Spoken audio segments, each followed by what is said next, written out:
అధ్యక్ష, ముఖ్యమంత్రి గారు ప్రవేశపెట్టినటువంటి తీర్మానాన్ని బలపరుస్తూ సహచర శాసనసభ్యురాలిగా మేము శాసనసభలో అడుగుపెట్టినటువంటి కొత్తలో మొదటి సమావేశంలోనే తను మాట్లాడినటువంటి మాటలు, ఆమె ఆప్యాయంగా పలకరించినటువంటి పలుకులు ఇప్పటికి కూడా గుర్తొస్తూ ఉన్నాయి.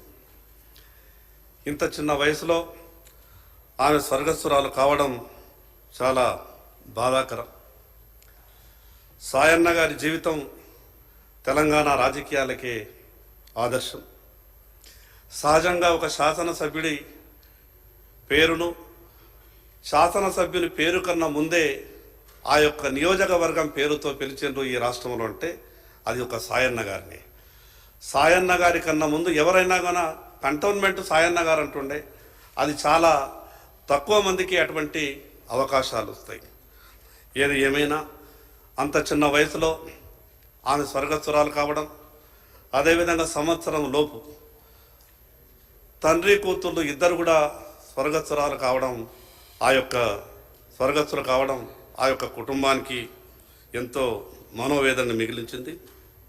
ఈ సందర్భంగా ప్రభుత్వానికి విజ్ఞప్తి చేస్తూ ఉన్నాను. సాయన్న గారు కానీ, అదేవిధంగా లాస్య నందిత గారు కానీ ఆ నియోజకవర్గంలో అనుకున్నటువంటి ఏవైనా పెండింగ్లో ఉన్నటువంటి సమస్యలు కానీ, రాజకీయ భేషజాలన్నింటినీ కూడా పక్కకు పెట్టి ఆ యొక్క నియోజకవర్గంలో ఉన్నటువంటి పెండింగ్ సమస్యలన్నింటినీ కూడా పరిష్కరించే ప్రయత్నం చేస్తే సభ ఘనంగా నివాళులు అర్పించడం వల్లమవుతామని తెలియజేస్తూ ఈ అవకాశం ఇచ్చినటువంటి మీకు మరొకసారి ధన్యవాదాలు తెలియజేస్తూ ముగిస్తుంది.